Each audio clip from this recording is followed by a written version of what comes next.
When Daniel Chun was cast to portray legendary boxer Roberto "Thunder" Morales in the 2018 biographical film, Iron Fist Legacy, nobody expected what would come next.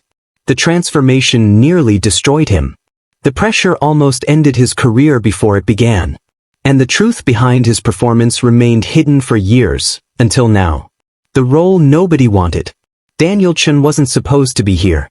Born in Vancouver to Taiwanese immigrants, he'd spent his 20s grinding through the industry with minor roles in streaming shows and low-budget action films. Nothing that stuck. Nothing that mattered. His big break seemed to come when he auditioned for a period war drama called Soldiers of Dawn. He prepared for weeks, learned horseback riding, even gained 15 pounds of muscle. The director loved his audition. The producers were impressed. Then came the rejection. The military consultant said I didn't have the right look, Daniel recalled years later, his voice still carrying a trace of old disappointment. They wanted someone who looked more authentically period appropriate.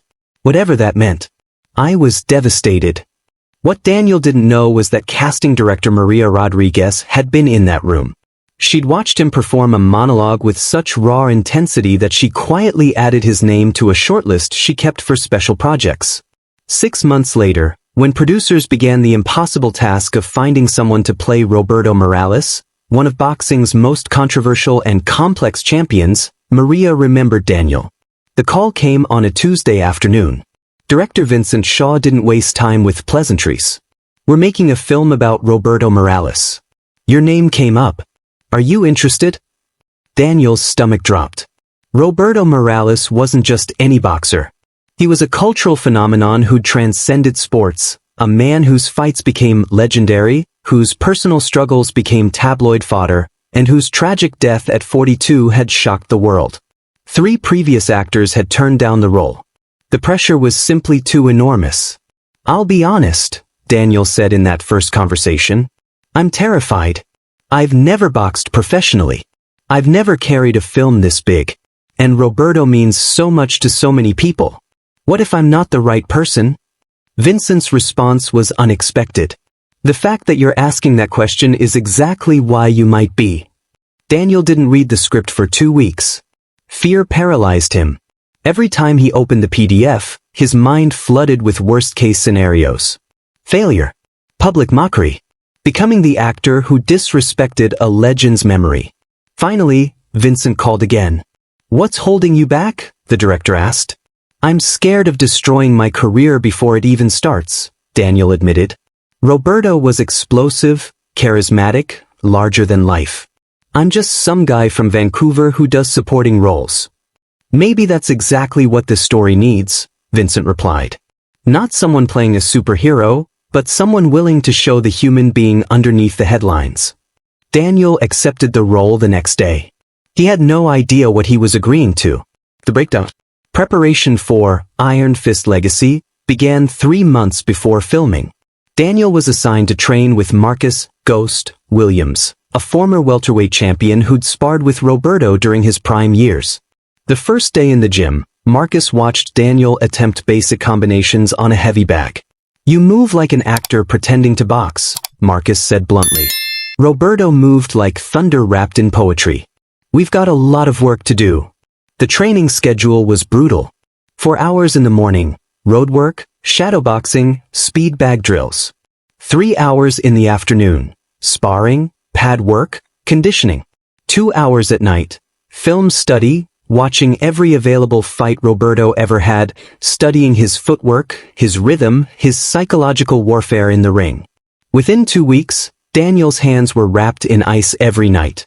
His ribs ached from body shots. His legs trembled from the constant movement. But the physical pain was manageable. The psychological weight was something else entirely. I remember standing in front of the mirror in my apartment, Daniel said years later, practicing Roberto's famous pre-fight stare. And suddenly I just broke. Completely fell apart. I called my agent and said, I can't do this. I'm going to embarrass myself, embarrass Roberto's family, embarrass everyone who believed in me. For 5 days, Daniel couldn't bring himself to return to the gym. He stayed in his apartment, curtains drawn, phone on silent. Depression wrapped around him like fog. Every time he thought about the role, panic tightened his chest. The studio began making contingency plans, quietly reaching out to backup actors. Marcus showed up at Daniel's apartment on day 6. He didn't knock politely. He pounded on the door until Daniel answered, looking hollow-eyed and defeated. "Get dressed," Marcus said. "We're going somewhere." He drove Daniel to a small boxing gym in East LA, far from the movie production facilities. Inside, a group of older men were training, former fighters who'd known Roberto personally. Marcus introduced Daniel to Carlos Reyes, Roberto's childhood friend and longtime cornerman. Carlos was 73, with hands like weathered leather and eyes that had seen everything boxing could offer. He looked at Daniel for a long moment before speaking. "Marcus tells me you're scared," Carlos said. "Good. You should be." Roberto would have respected that fear. He had it too, every single fight, right up until the bell rang. Roberto was scared? Daniel couldn't hide his surprise. "Terrified," Carlos confirmed. "Not of getting hit. He was scared of not being enough. Of disappointing the people who believed in him. Of losing the thing that defined him." Carlos paused. The difference was, Roberto transformed that fear into fuel. He didn't fight to prove he was fearless. He fought to prove that courage means showing up even when you're terrified. Something shifted in Daniel that afternoon. Carlos spent hours sharing stories about Roberto that never made it into interviews. The quiet moments. The self-doubt. The times Roberto questioned whether he deserved his success. The human being behind the champion. "You know what Roberto told me before his last fight?" Carlos said as evening fell. He said, "Carlos, I'm not trying to be perfect anymore. I'm just trying to be honest." That's what you need to bring to this role. Not perfection. Honesty. Daniel returned to training the next day. But something fundamental had changed in his approach.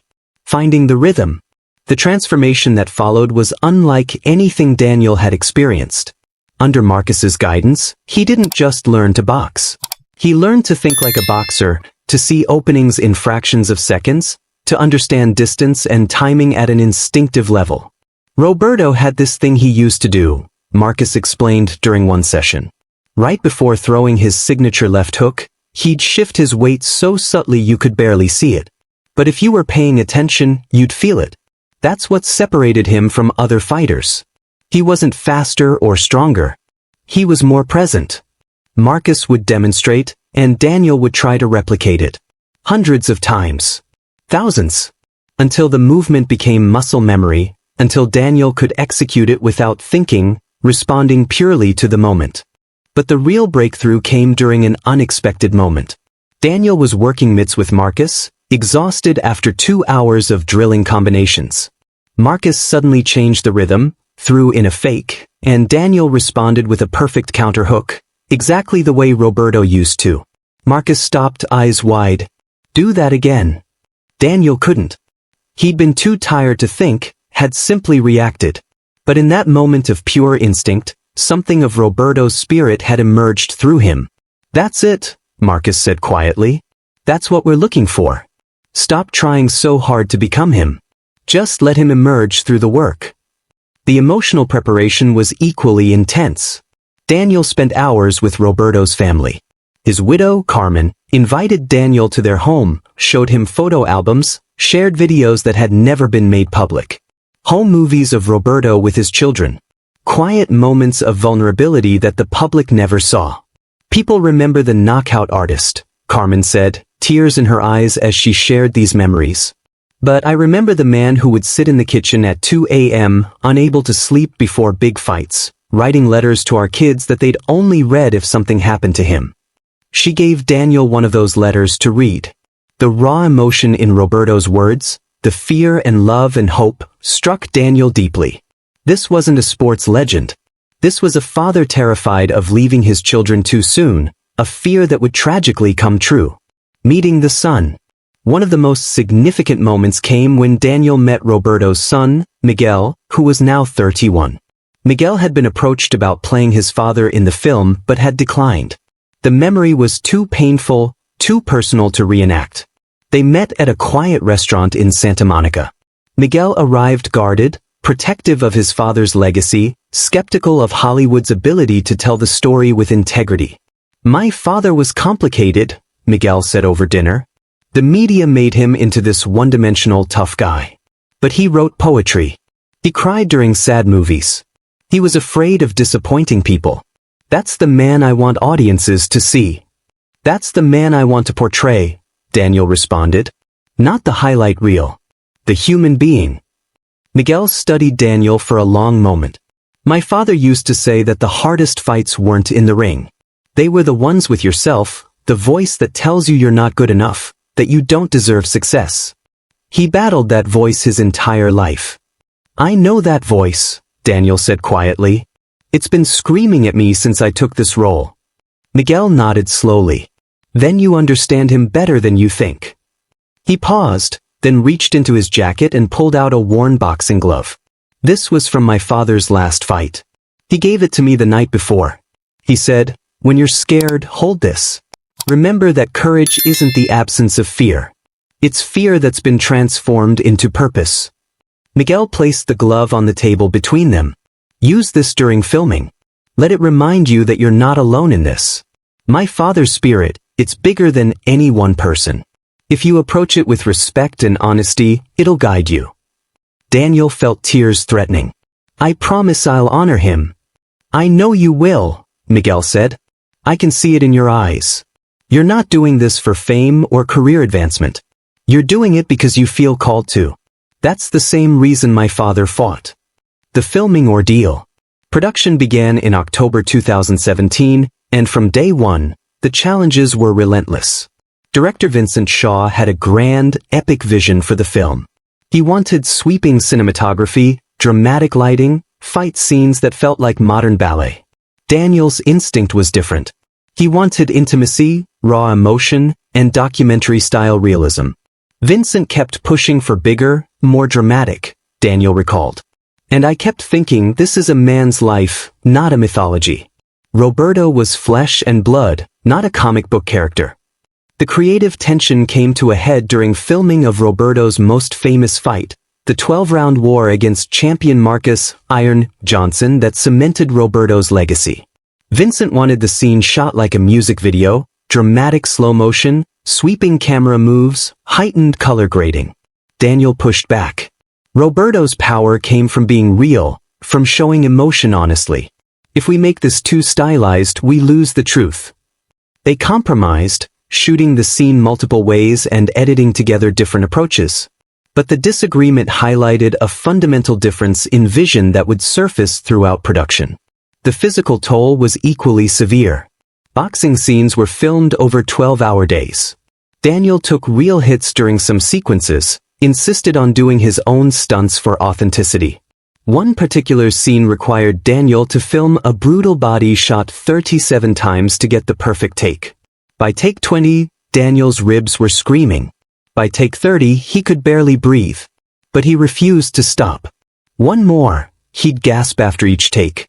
"Just one more." The emotional scenes were somehow worse. Filming Roberto's death scene, Daniel had to channel years of pain, fear, and regret into a single moment. The scene required Roberto to have a final conversation with Carmen, knowing these were his last words. Daniel drew on everything: his fear of failure, his love for his own family, the weight of carrying someone else's story. When Vincent called cut after the first take, the entire set was silent.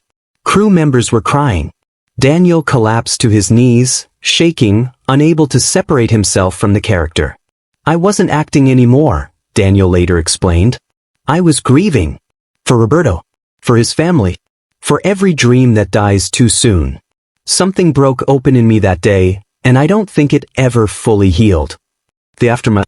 When Iron Fist Legacy premiered in March 2018, expectations were modest. Boxing films had become a niche genre. Biopics often underperformed. Industry insiders predicted a limited theatrical run followed by quick streaming release. Instead, the film became a cultural phenomenon. It earned $142 million worldwide, became one of the year's most discussed films, and sparked conversations about legacy, masculinity, and the cost of greatness. Critics praised its emotional depth and authenticity. At the center of the acclaim was Daniel's performance. Reviewers used words like transformative, haunting, and career-defining. The Washington Post wrote that Daniel hadn't simply portrayed Roberto Morales, he'd channeled his essence. Variety called it one of the decade's most powerful performances. But the response that mattered most came from Roberto's family. At the premiere, Carmen embraced Daniel, tears streaming down her face. "You gave him back to me," she whispered. "Not the champion. The man. The person I fell in love with. Thank you." Miguel was equally moved. "My father would have been proud," he told Daniel. "You didn't try to replace him. You honored him by being honest." The award's attention followed. Daniel received nominations from multiple organizations, attended ceremonies, gave interviews. But the experience felt surreal, almost hollow.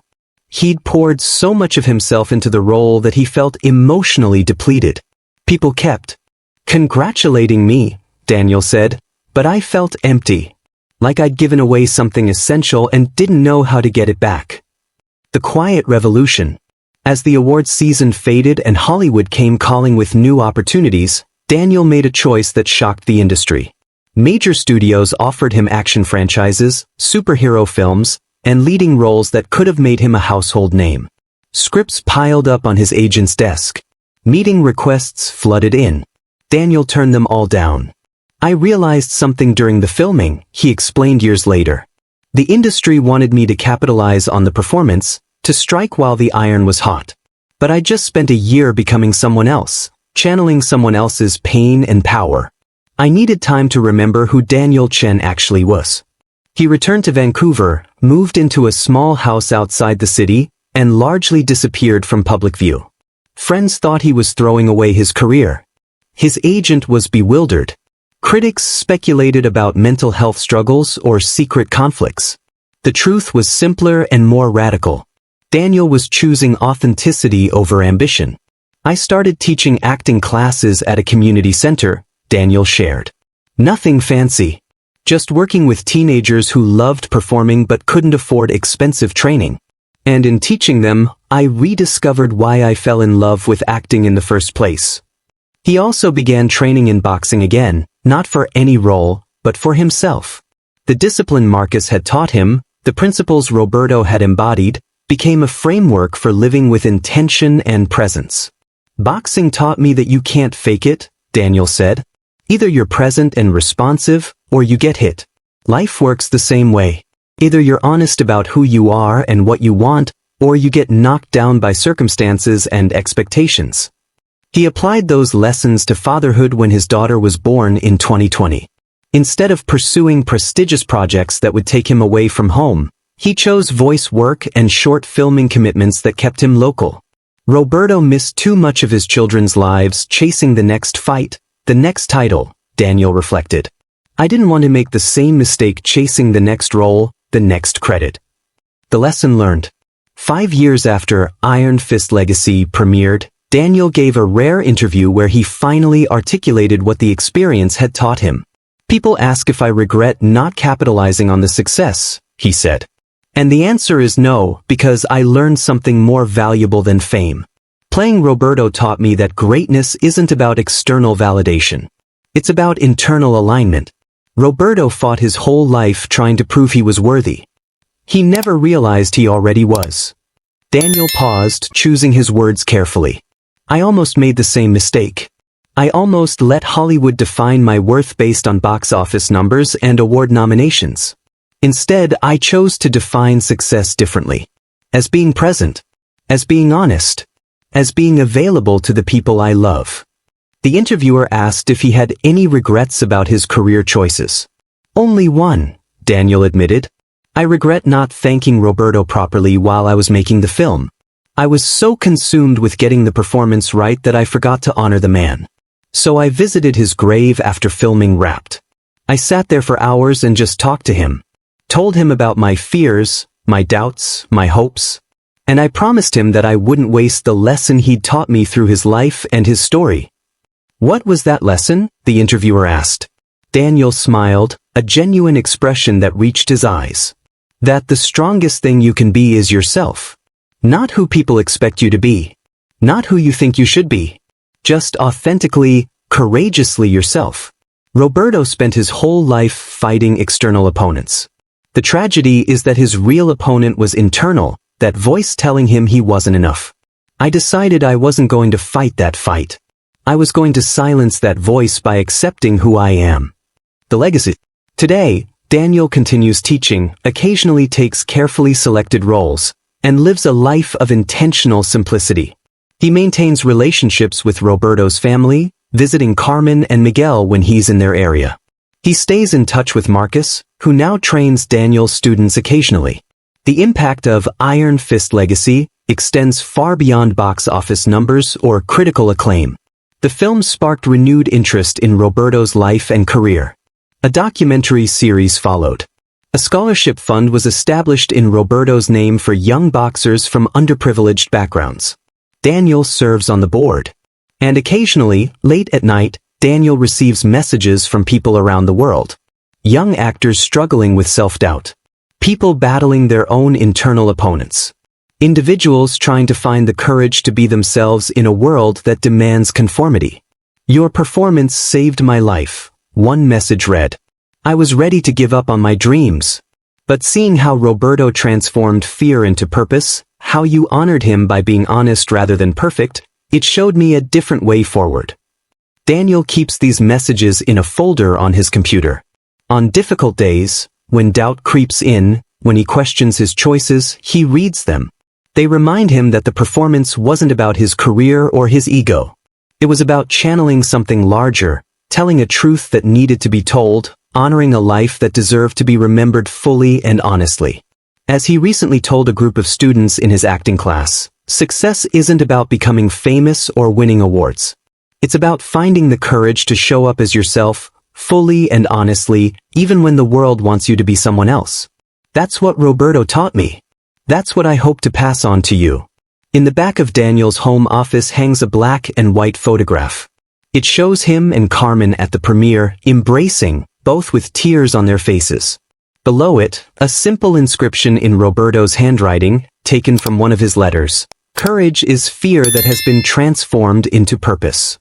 Daniel Chen may have turned down Hollywood's biggest opportunities, but he gained something more valuable, a life lived with integrity, presence, and authentic purpose. And in the end, that's a legacy worth more than any award. What do you think about Daniel's choice to prioritize authenticity over fame? Share your thoughts in the comments below. Thanks for watching, and we'll see you in the next video.